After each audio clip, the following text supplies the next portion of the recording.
La agricultura es la madre de todas las artes y también la base de la civilización. Recibimos en nuestros estudios de Onda Cero La Palma a Domingo Martín, presidente de Asprocan. ¿Qué tal, Domingo? Buenos días. Hola, buenos días. Muy bien. Muchísimas gracias por visitarnos, Domingo. Bueno, vamos a empezar, Domingo, hablando precisamente de que hace un par de meses la Comisión de Agricultura, Ganadería y Pesca del Parlamento de Canarias aprobó esa proposición no de ley para modificar la producción máxima con derecho a ayuda por hectárea, así también como el incremento del periodo histórico computable para recibir la ayuda del POSEI. Yo de entrada, Domingo, la primera pregunta que le haría es ¿por qué ha habido un enfrentamiento, si cabe, a raíz de esta proposición no de ley? Bueno, lo primero que hay que ver es que había una postura mayoritaria de las organizaciones de productores en Asprocan. Hay que tener en cuenta que en Asprocan, en las 6 organizaciones de productores de Asprocan están afiliados el 100% de los agricultores plataneros de Canarias y que se estructura una estructura totalmente democrática, tanto desde el punto de vista vocacional, porque esa es la vocación que tienen las cooperativas, como desde un punto de vista legal.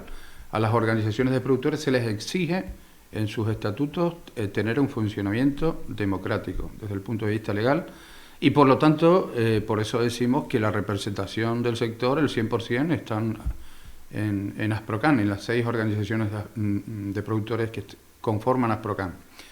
La mayoría de las organizaciones de productores de Asprocan se ha mostrado contrario, no a todo el decreto en sí, la gran mayoría del decreto la aprueban todo el sector, pero sí es verdad que hay un par de elementos que han dado lugar a esa división, por así decirlo. La división se da lugar por no aceptar la mayoría del sector y ir, digamos, a tomar una decisión vía Comisión de Agricultura, cuando eso no es lo habitual, digamos que se tomen las decisiones fuera del sector platanero, sino que en este caso ha sido llevar a la comisión y hay 2 aspectos que dan lugar a esa confrontación. Una, el límite superior, el poner un tope a la producción por hectárea subvencionada con el POSEI. Hay que decir que todo el sector acepta que hay que poner un tope que tiene que ser el tope racional de cuál es lo que se debe producir por hectárea.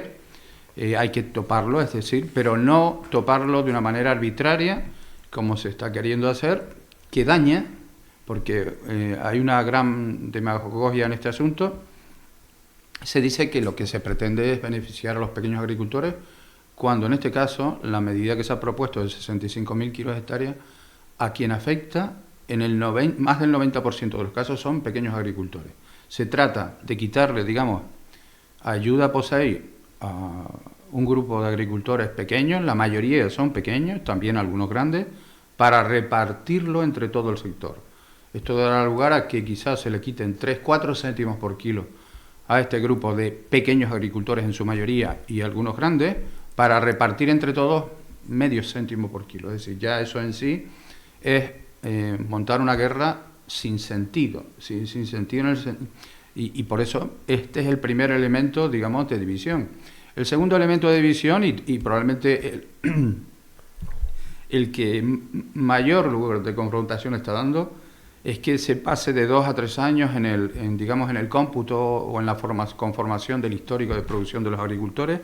Hay que tener en cuenta que actualmente una finca, una explotación que esté mal por alguna causa, problemas de salud, problemas de edad avanzada de un productor, medianeros que se han enfermado, eso le puede pasar a cualquiera.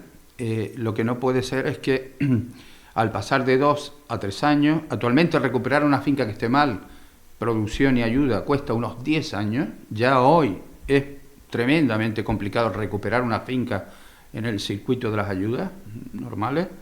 Ir a 3 años, a que se renueve cada 3 años, es pasar a 15 años una finca que esté mal para recuperar las ayudas con la producción. Con lo cual es como darle una patada a estos agricultores que tienen problemas y quitarlos del sector, porque nadie se va a interesar por esas explotaciones. Por eso decimos, por eso es la división, porque hay una mayoría del sector que dice que no quiere esos cambios, no quiere cambiar de 2 a 3 años, seguir con los 2 años en el cómputo del histórico, y que en el tope de la producción por hectárea se considere una mayor cuantía, más racional, que no castigue a una mayoría de pequeños agricultores.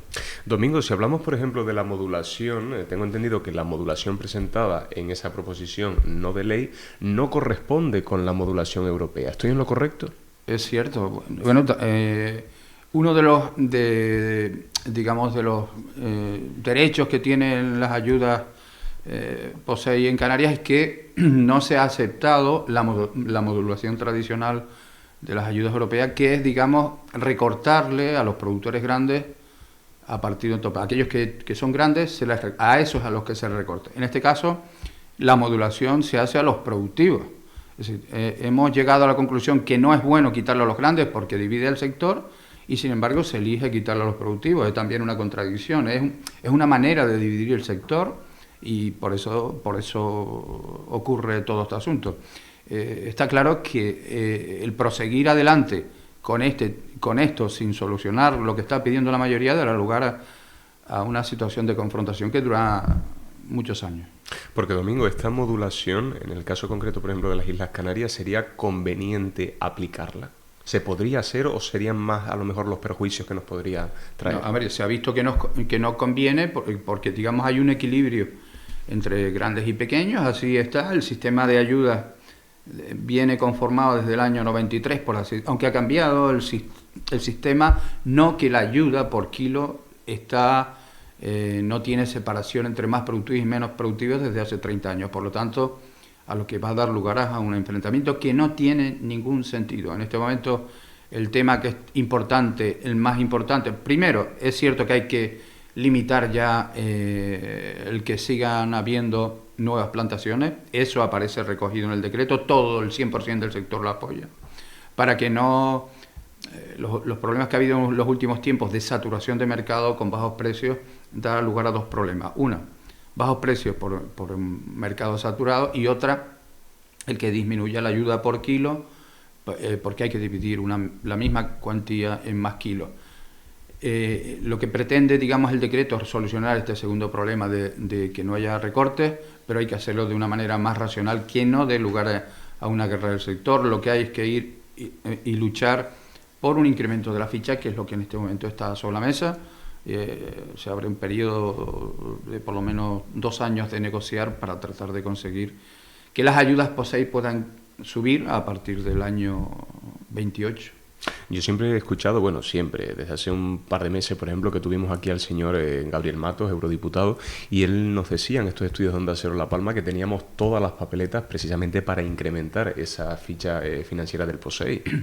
Las argumentaciones existen porque, a ver, en las zonas ultraperiféricas nunca podrán competir con producciones continentales, tanto desde el punto de vista de los costes, ni por la legislación que tienen. Por lo tanto, no hay ninguna esperanza que las zonas ultraperiféricas puedan competir en agricultura con ellos. Por lo tanto, hay que ayudarlos. Hay que ayudarlos si queremos que en esta zona exista un cierto equilibrio de sector, en que no todos sean servicios y turismo, sino que es estratégico que la agricultura se mantenga en todas estas zonas, desde un punto de vista de la seguridad de suministro alimentario, de la cultura agraria, del paisaje con respecto a otros sectores.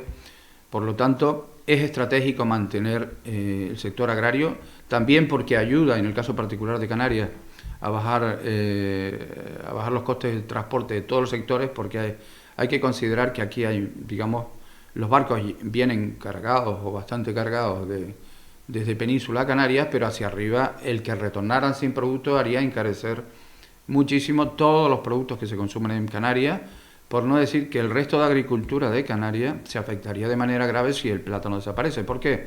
Porque los fertilizantes, transporte, fitosanitarios, todo ese tipo de productos que consumen el volumen del plátano desaparecería, y todos esos pequeños cultivos, sus productos, los costes crecerían porque el volumen comprado de ellos sería mucho menor en Canarias. Domingo, y por otro lado también nos podría explicar o al menos justificar el tema de la pica, porque, bueno, digamos que es una técnica o un modus operandi, si me lo permite, que es bastante criticado, ¿no?, por una gran parte de la sociedad. Pero yo sí que es cierto que también he leído o he escuchado por parte de Asprocan, o al menos se lo he escuchado decir a usted como presidente, que sin la pica los plataneros estarían arruinados. Así es. Lo primero que hay que ver es quién está publicando informaciones sobre las picas en este momento en Canarias. Y solamente son personas interesadas en desarrollar su punto de vista del decreto. Es decir, tratan de vender la idea de que hay que estar últimamente picando y picando plátano. Incluso son capaces de hacer daño al sector a nivel nacional publicando por ahí. Y lo que están haciendo es un gran daño al sector indirectamente. Su ignorancia es tal que por cabezonería, por querer sacar adelante sus argumentaciones, son capaces de denunciar al sector a nivel incluso nacional, ponernos a los consumidores en contra, cuando no decían absolutamente nada cuando los precios estaban bien. Las retiradas se vienen aplicando en Canarias desde hace más de 70 años, es un sistema conocido, es un sistema permitido por la Unión Europea, con unos topes de un 5% durante periodos. Periodos que no son de un año, sino de un periodo más largo. Hay que tener en cuenta que en el caso del plátano, en los últimos 12, 14 años, no ha llegado ni al 2,5% de la producción retirada, y lo que pretenden las retiradas no es especular con el precio, no es hacer que el precio sea alto, sino que cuando lleva un mínimo que no paga ni los costes de enviarlo a la península, a partir de ahí que no siga bajando y que no le ocasione más costes a los agricultores. A partir de ciertos momentos, si el producto está, digamos, sobrepasando la capacidad de venta de los mercados, operadores, empaquetados, agricultores pierden. Y si la situación es tan grave, mucha de esa gente puede abandonar. Muchos operadores terminarán abandonando y no queriendo plátanos en situaciones como esa. O los propios, cualquier tipo de operador intermedio y los agricultores. No es lo mismo soportar bajos precios que muy bajos precios, o tener que pagar por el producto como ocurrió hace 20 años que hubo precios negativos. Lo que se trata es de evitar precios negativos, es decir, que por enviar un kilo de fruta haya que pagar. Eso pasó aquí hace 20 años. Entonces todo eso se trata de evitar. Se trata de evitar, en ese caso, la ruina de los agricultores haciendo pequeñas retiradas. Lo que es, ¿verdad? Y vuelvo a repetir, hay personas que les interesa hacer este ruido y no les importa para nada dañar al sector. Desde el mes de marzo hasta el mes de julio los precios fueron muy interesantes. Ninguna de estas personas salió diciendo que los precios eran buenos, y a la primera semana en que hay ya una bajada de precios ya empiezan a actuar en contra del sector, y son 4 personas. Domingo, yo creo que también la ciudadanía siente especial curiosidad, sobre todo por saber, a raíz de esa famosa y polémica pica, qué es lo que se hace exactamente con el plátano que no se vende. Bueno, lo primero que hay que ver es que comparativamente hay años, el año 23, que fue un año con una climatología bestial muy buena para producir plátanos, porque las altas temperaturas, sobre todo nocturnas, hacen que el ciclo sea mucho más corto, y eso es lo que pasó el año pasado. En este caso, y vuelve a preguntarme... Sí, le preguntaba que qué sucedía o qué pasaba con ese plátano que al final no se vendía. Bueno, lo que quería decir es que a raíz de eso se han, sobre todo, acelerado las actuaciones en mercados exteriores, y hoy tenemos a un país como Marruecos, después de haber hecho Asprocan varias operaciones comerciales allí, varias visitas comerciales, absorbiendo gran parte de esta producción que en teoría iría a la pica. También, esa es la primera opción cuando hay que, digamos, no enviar al mercado nacional. La segunda opción es ir a banco de alimentos. Ocurre muchas veces, como ocurrió en los meses de julio y agosto, que los bancos de alimentos no tienen capacidad para trabajar porque su personal está de vacaciones. Entonces, primera opción siempre Marruecos.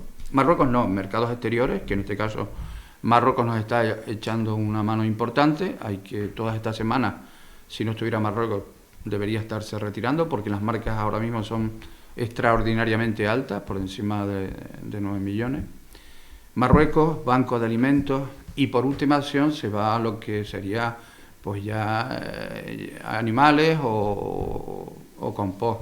Realmente no se tira prácticamente nada del producto, ¿no? Domingo, ya para finalizar también esta entrevista, hacía usted también referencia al incremento de las temperaturas, porque claro, yo por ejemplo, en el caso concreto de las Islas Canarias, me viene a la mente ese riesgo, ¿no?, que a lo mejor debemos afrontar en cuanto a tormentas tropicales, o también la evidencia, por supuesto, de ese cambio climático que tenemos encima. ¿Usted cree que son desafíos, son riesgos mayores que el sector debe afrontar? ¿Está preparado para afrontarlos y realmente es consciente de que los tiene que afrontar? Bueno, hay en este caso dos riesgos. La gente está muy nerviosa porque cree que se va a seguir repitiendo este nivel de precios bajos por saturación. Hay que decir que ya este año el nivel de precios medio en el año está siendo superior al año pasado, que los kilos al final de este año van a ser probablemente tal vez hasta 20 millones menos que el año pasado. Quiero decir que el clima se irá un poco estabilizando, irá a su lugar, pero también es verdad que de la misma manera que hace producir más, los riesgos de ciclones tropicales van a ser mayores y que en algún momento nos va a tocar, como vino el Delta. Es decir, la frecuencia de estos hechos es mayor, y de hecho estamos viendo como algo de lo que está ocurriendo en América no había ocurrido nunca. Es decir, ha habido tormentas tropicales en que, digamos, la aceleración del proceso ha sido a mucha mayor velocidad de lo que había sido nunca, con lo cual, digamos, ellos mismos también están viviendo lo que para ellos era algo habitual, está siendo todavía fuera de lo habitual, en el sentido de que son mucho más intensas. A nosotros el riesgo de estos ciclones está creciendo, esperemos que no llegue nunca, pero la probabilidad sí es verdad que también está creciendo. Domingo Martín, presidente de Asprocan, le agradecemos este ratito que ha compartido con nosotros. Muchas gracias por habernos visitado y seguiremos desde Onda Cero La Palma, por supuesto, muy pendientes de cómo evoluciona el sector. Muchísimas gracias, Domingo. Muchas gracias a ustedes.